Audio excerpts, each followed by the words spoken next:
Good day, my dear televiewers. Once again, welcome to our first episode of My Politics for the year 2022. Our guests today is our officials from the Philippine Statistics Authority, the former National Statistics Office, and they are the project contractor actually of the PSA.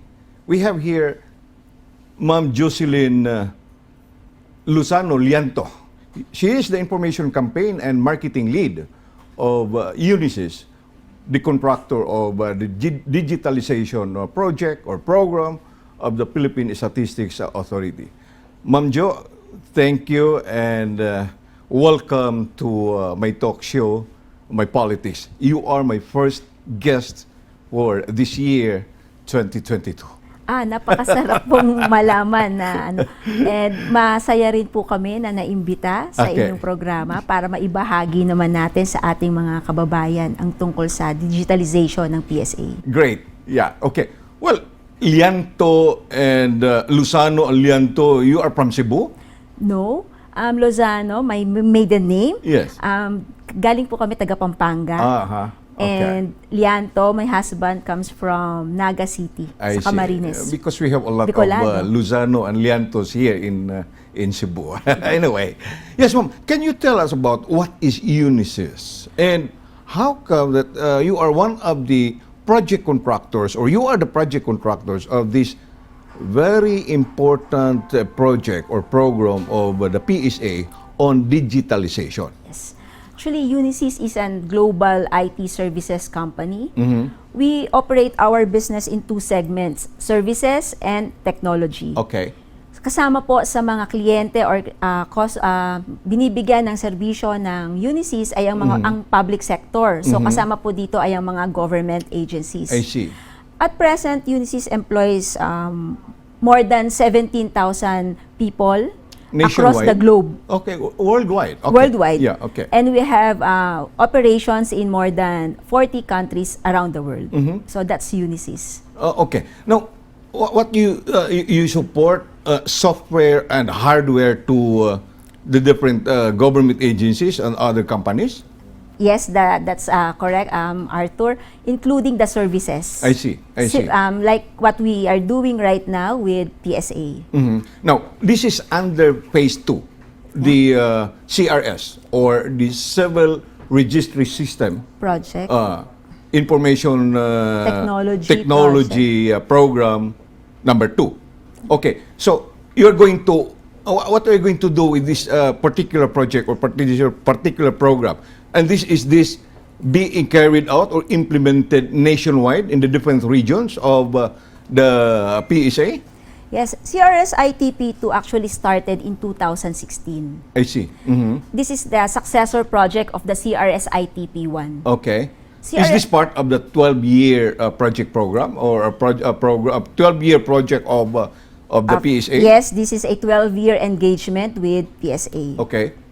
So CRS, allow me to give a background. What is CRS ITP? CRS ITP1 is basically the computerization of PSA civil registry system. It started in the 1990s. So yun po ang CRS ITP1. I see. If we can recall kung ano ang sitwasyon ng PSA noon, they collate paper-based documents. Yes. Meron pa na naka-microfiche, yung film na photograph copy. Okay. So ang isang major milestone ng CRS ITP is the digitalization of the birth, marriage, death certificate ng bawat Pilipino. So dahil sa digital copies na ito, naging available ito sa PSA outlet. Kaya agad. So you have already the QR code that contains all the information, the data on that particular security paper. Yes, that's a feature of CRS ITP2. I see. That's a feature of the CRS ITP2. Still, now, considering that IP1 is still on the process of collecting, monitoring, or whatever, data that they got from the different regional offices.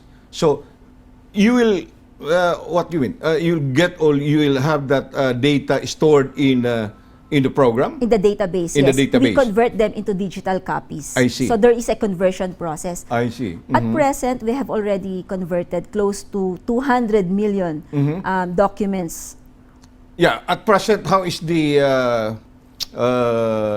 frequency per month? How many copies that your services could digitalize? Yeah. Ang mga dokumento po na kino-convert natin ay galing sa mga kaibigan natin from the LGU's Local Civil Registry Office. Okay. So sa kanila po nanggagaling. I see. Yung submission ay nanggagaling sa kanila para kami sa UNISYS at PSA ma-convert namin sa digital copies ang mga dokumento at maging available mas madali para sa mga tao ang pagkuha ng PSA certificate. Okay. Ito mangyayari siguro, Ma'am Jo, no? You have the focal person per region to coordinate with the local government unit for the civil registry office to get and to have all this data, okay,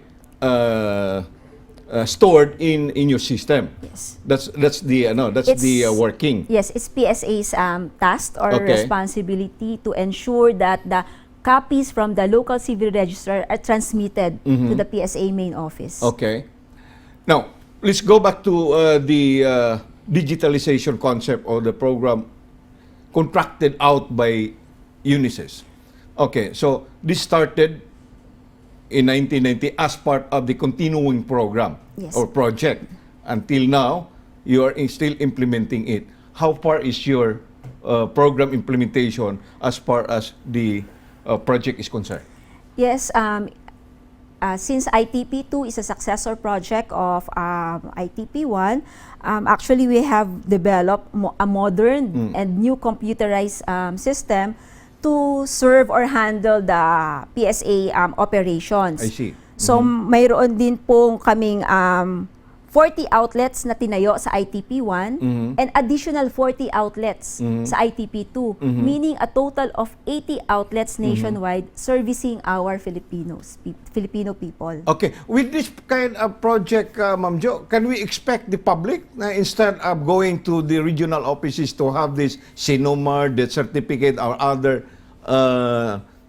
programs or project, PSA extended to the stakeholders, you can apply and you can have it online?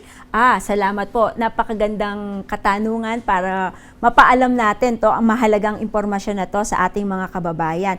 Isang component po ng CRS-ITP2 ay ang online service o ang online channel. So meron po tayong PSA Service. Okay. So sa PSA Service, ito ay ang online service para sa pagkuha ng copy issuance ng birth, marriage, death certificate, pati ng SENOMAR.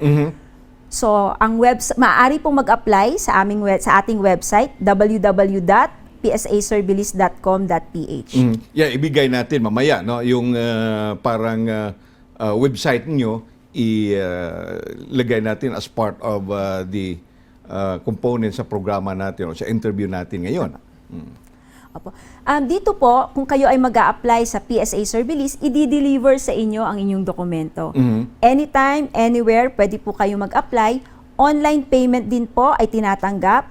Kung kayo ay may credit card, mga e-wallet accounts, katulad ng GCash, ShopeePay, at GrabPay. So, very convenient. At lalo na po sa panahon ngayon na hindi na natin kailangang lumabas o mag-absent sa opisina o sa eskwelahan para makakuha ng PSA certificate. I see. So, actually, this will solve the long line of stakeholders or PSA applicants doon sa mga regional offices natin.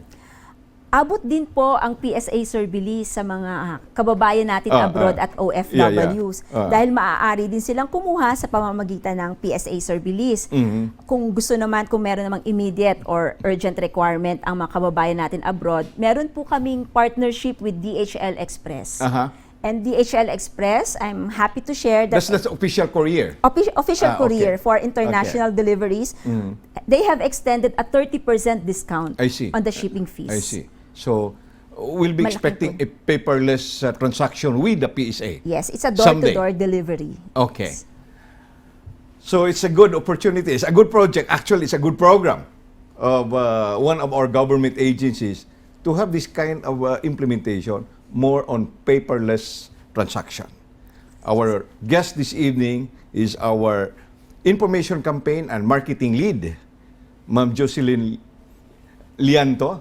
So we'll continue with our interview with our guest from UNISYS today after these reminders. Don't go away.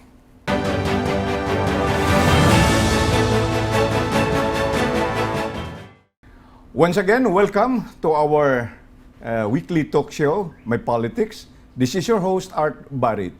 Our guest this episode is our officials and from the Philippine Statistics Authority in the presence of a project contractor of the PSA, Ma'am Jocelyn Llanto, and we have here online via Zoom our Assistant National Statistician, Engineer Marizza Grande, the Project Director of CRS, Civil Registry System, ITP2. Ma'am Grande, welcome and thank you po for joining our talk show in this program. Magandang hapon, Sir Art, and also of course to Miss Jo Llanto, our UNISYS partner sa ating CRS ITP2. Okay, thank you very much. Yes, Ma'am Grande, what are the components of this CRS ITP2? And what is the participation actually of the local government unit, especially the local registry office of each LGU? Okay. Yung Civil Registry System Information Technology Project Phase 2, actually Phase 2 na po ito, pangkabuuan na computerization ng ating civil registry operations po sa lahat ng registered na vital events ng mga Filipinos, yung birth, marriage, death, and lahat ng changes in the status, like for example yung mga annulment or mga changes or corrections in this subject civil registry documents. So, Sir Art, kasama din po dito yung generation ng mga vital statistics, and of course, yung archiving ng digitization ng lahat ng annually we receive 4 million na civil registry documents nationwide kasi ang pagre-rehistro ay mandato po yan ng ating mga local government unit through yung ating mga local civil registry offices. So, monthly po, nagpa-forward sila sa atin, tayo po yung nagpo-process, and from there, we generate yung vital statistics, and kasama din sa inherent function natin sa PSA yung pag-i-issue ng copies ng certified true copies ng civil registry documents. Okay, ma'am. Ma'am Grande, mayroon ba tayong duration dito on the collection of data and information galing from the different local government units in the country? Yeah, every month po, yung registered, for example, nung July, yung July 1, for example, to July 31, lahat ng compiled na registrations ng birth, ng marriages, ng death, kailangan pong i-forward ng ating mga civil registrars on the 10th day following the reference months, which means August po yan, August 10, i-forward po nila yan sa ating mga provincial offices. I see. And we have 3 months at least na yung mga regular submission ng documents na maloload na po yun sa database. But of course, we have a separate service for those na magre-request ng copy, yung mga advance submission na sinasabi natin pag nangangailangan sila. For example, yung for claims nila sa death certificate, we have the process of endorsement, like electronic endorsement or yung papadala through a courier, para makakuha sila ng security paper. Okay. Ma'am Marizza, how to correct or rectify if there are some errors submitted to the national office galing from or coming from the local level ng local government unit from the civil registry office, if ever yung entry sa pangalan, entry sa apelyido, there are some discrepancies. How to correct, how to go about the correction of entries, I mean? Consider na is final already the submission to your office. Yeah, tama po kayo. Once na nasubmit na po ng ating mga local civil registrars sa ating PSA provincial office, hindi na po yan basta-basta mababawi para itama. Meron po tayong mga proseso, like for example, kung clerical or typographical error, mag-undergo po ito ng correction of clerical entries under Republic Act 9048 para sa spelling, no? Yung mga erroneous entries ng spelling, and also yung change of first name. So, halimbawa, Sir Art, dun sa birth certificate mo, iba nga yun doon sa ginagamit mo, no? So, pwede yun itama sa pamamagitan ng file ng petition for change of first name under RA 9048. Now, pag ang iko-correct naman is yung sex, no, from male to female, dahil may typographical error, or doon sa date and or month ng date of birth mo, sakop din po ito ng RA 10172. So, it's an administrative process also. Pupunta lang yan sa ating mga local civil registrars or in the case ng mga Filipinos na pinanganak abroad or nagkasal or death abroad sa ating Philippine Foreign Service po. So, doon po sila magpa-file ng petition. I see. The same practice, what is being implemented now, na if ever there are, o maghingi tayo ng correction, magpa-file tayo doon sa local na pinanggalingan or local office or local civil registrar office. Tama, Sir Art. Pero meron tayong mga exceptions if it in case yung itatama po nila ay regarding sa citizenship or sa status ng isang bata, kunyari from illegitimate to legitimate. Pag yung mga substantial entries na kailangan idaan po sa korte. I see. So, yung kunyari yung year of birth, no? So, kailangan idadaan po yan sa court. Then, kailangan mag-file sila ng petition po sa court. I see. Okay. Ma'am, one of our kasama natin dito, our guest sa studio is Ma'am Jocelyn Llanto. And she told me that actually this project or particular program, this is one way of eradicating or minimizing yung mga stakeholders or the public of visiting the PSA regional office, considering you can already apply online. No? So, this is a particular program, or this particular project, sana ibang offices ng ating gobyerno, uumpisahan na nila. Sama ko, katulad ng PSA, yung ginawa ninyo. Considering also that this is a 12-year program, a continuing program that is implemented with the help, of course, with the project contractor, the UNISYS. Yes, Sir Art. May mga initiatives na yung PSA in partnership with UNISYS Philippines. And I'll let Joe explain further for the online services. And of course, we have yung e-certification or yung mga digital copies na available for government to government services na dinidevelop po ng ating Philippine Statistics Authority and UNISYS. Okay. What are the new services that ITP2 or the CRS are available in selected CRS outlets? Itong July po, nag-start na po kami ng pilot outlets for the CRS ITP2. We started out dito sa ating central outlet. Meron kaming new service, yung viewable online, wherein yung client po, punta sila sa ating outlet and magre-request ng electronic copy ng kanilang birth, the marriage, or pwede rin po yung Senomar dito, ano po. And there's a counterpart na later kung mag-request siya ng hard copies, ito yung doc print na service, which is mas mura po yon, especially yung like in the case ng PNP, no, na that sometimes they require 10 copies, di ba? So they can encourage them to avail this service, no, yung viewable online and the doc print. Available po yan sa ating central outlet and also some of the pilot outlets na like in Valenzuela City, Olonga po, Puerto Princesa, Iligan, and ano ba yung isa dyan? We have 6 outlets, bali for the first pilot. Okay. I'll ask Ma'am Marizza, no? Si Ma'am Jocelyn, Ma'am Joy here.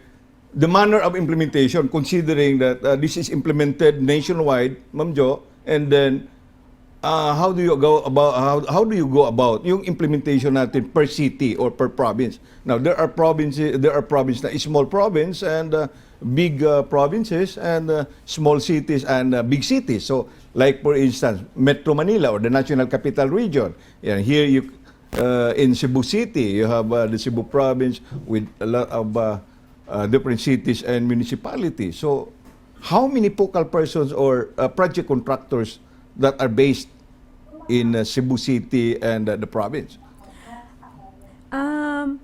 Kasama po namin ang PSA in strategizing the proper implementation of the CRS-ITP2. Bawat region din po may mga regional office managers ang UNISYS to oversee or overlook, monitor yung mga PSA outlets na meron tayo sa bawat region at bawat probinsya. So meron po. Particular manager is an organic employee of the PSA? A UNISYS employee. Okay. And then, meron din po silang nakatalaga ang PSA na supervisor to work with the ROLs and our team leaders in the outlets. So talagang we work hand in hand. We value the partnership we have with PSA and we run the operations based po dun sa PSA policy and business requirements. I see. Okay, so this is it. This is a project contract of the PSA under the Build, Operate, Transfer of the private-public partnership. And we have here UNISYS as a contractor of the digitalization project or program of the Philippine Statistics Authority. A paperless transaction, and that would be our manner now of getting all the PSA certifications online, hopefully.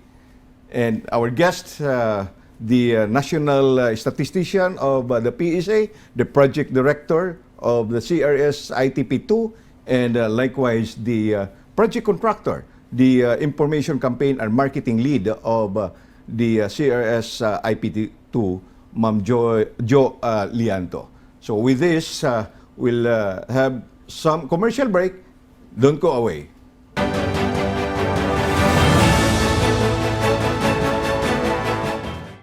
Once again, welcome to our weekly talk show, My Politics. This is your host, Art Barrit. Our guest in this episode is our official and a project contractor of the Philippine Statistics Authority, PSA, Ma'am Jocelyn Llanto of the UNISYS. And at the same time, online, we have our Assistant National Statistician, Engineer Marizza Grande, the Project Director of the CRS or the Civil Registry System Information Technology Project Phase 2. So, but on the studio, our guest, Ma'am Jo. So, Ma'am Jo, what is this program on birth registration assistance program? Okay, so how do you go about or how do you implement this in a digital manner? Definitely, UNISYS PSA project supports the registration assistance program of the PSA and the LGUs. Okay. Once successful ang registration process from the LGUs through CRS-ITP, we convert the documents to digital format para po ma-issuehan na, maibigay na agad-agad yung authenticated copy ng dokumento na kailangan ng tao. So yun po yung participation ng CRS-ITP with this registration program. I see. Okay. You play a bigger role, no? With regards to the computerization, digitalization project of the PSA, the UNISYS. So, is this a Filipino company or American company? A global company. A global company. So, but the project you're operating, as what you made mention, in 40 countries? Yes. But on a per project basis. So the presence of UNISYS here in the Philippines, our major client is the Philippine Statistics Authority. No other government agencies except the PSA?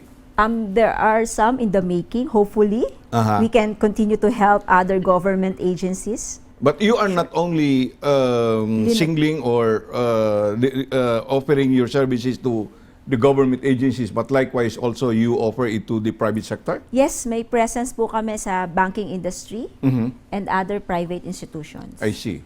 In the Philippines, how many employees or how many, IT? Of course, you hired more of IT expert or IT personnel or IT graduates for that matter, or with background on computers. For the PSA project alone, we have more than 1,500 employees Nationwide. Nationwide, Yeah, okay. because of the several PSA outlets.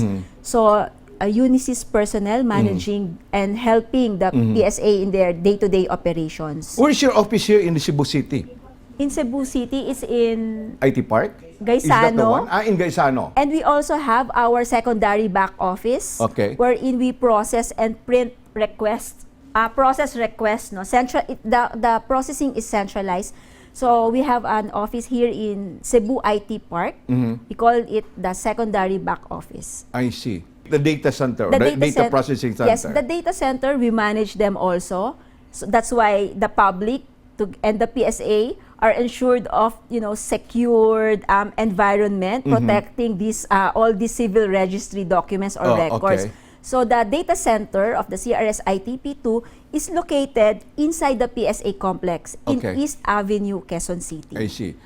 But all the data and information given to the UNISYS after collecting all the pertinent information, that you treat that as a confidential, of course. Definitely, Arthur. Ah.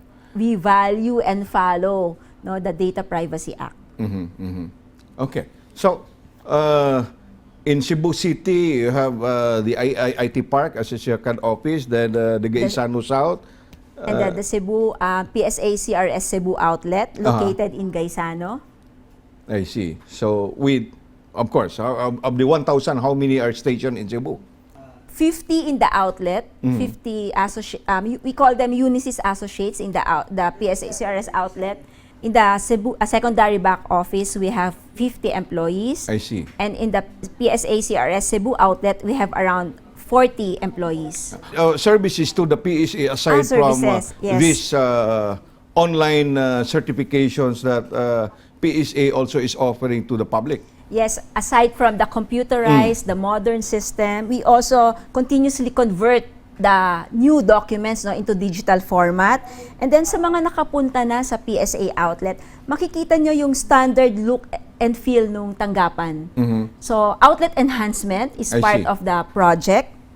And then 40 outlets, as I've mentioned, there are already 40 existing outlets in ITP1, and we plan to add 40 more outlets in ITP2. Reaching up to the farthest south portion of the Philippines, which is, I think, in Tawi-Tawi. Okay. So we also have a dedicated CRS building, an operational CRS building, located inside the PSA complex, also located inside the PSA complex in East Avenue, Quezon City. Okay. Ma'am Jo, if I am an applicant or I'll be processing or I will process my PSA certification. Now, consider I don't have computer or I don't have internet connection in my house. I'll go to the PSA center or CRS outlet. Can I apply? And do you provide a computer wherein an applicant can process his online application in that particular CRS unit? Maaari din yan, Art, no? May mga care officer na pwedeng tumulong sa ating mga kababayan, sa publiko pagpunta nila sa PSA outlet.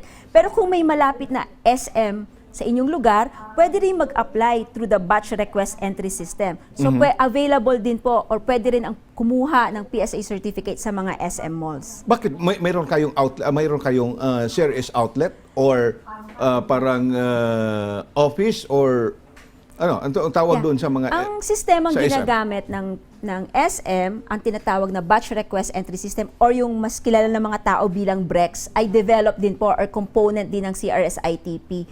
Ang agreement ay sa pagitan ng SM at PSA. I see. So kami lang po ang nag-provide ng sistema na gagamitin para makasiguro na tama pa rin ang mga dokumentong maibibigay natin. Okay. That's great. Okay. We don't have enough time, Ma'am Jo, no? We'll call Ma'am Marizza Grande to give her parting statement to our televiewers in the Visayas and Mindanao, of course, nationwide, considering that you can view us on YouTube and Facebook. Ma'am Marizza, your parting statement, ma'am. Sir Art. Yeah. Maraming salamat no sa pag-imbita sa amin. Of course with UNISYS, our partner. Marami pa po kaming mga nila-launch na mga new services like yung appointment system, no. All CRS outlets we require po yung appointment bago po kayo pumunta, no. This is part nung control namin on the yung pandemic, COVID-19 pandemic. Pero free po yan, sir, no? Yung mga nag-o-offer po dyan, hindi po yan totoo, mga scam po yan. Yeah. You go directly sa aming website sa appointment.psa.gov.ph.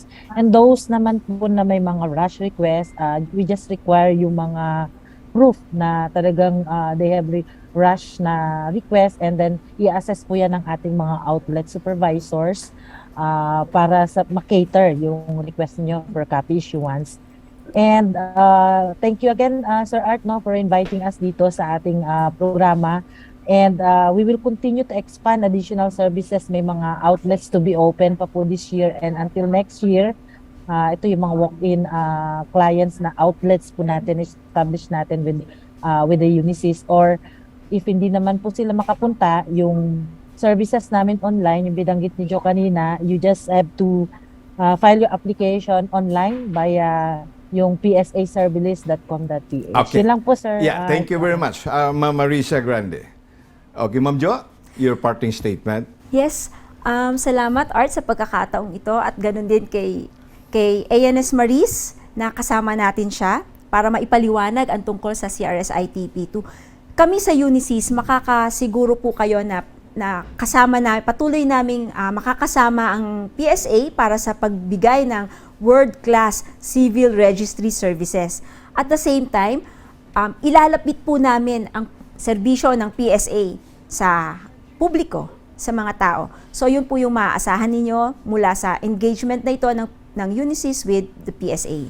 Great. With our two guests from the PSA, the project contractor, the UNISYS, represented by Ma'am Jocelyn Llanto, and our ENS, the Assistant National Statistician, Engineer Marizza Grande. This is your host, Art Barrit. Manamilit lang buingon, nga samtang muhingos pang ilong sa tao. Iyang mga pangandi ug tingos bawan, huway katapusan. Daghang salamat, bye-bye.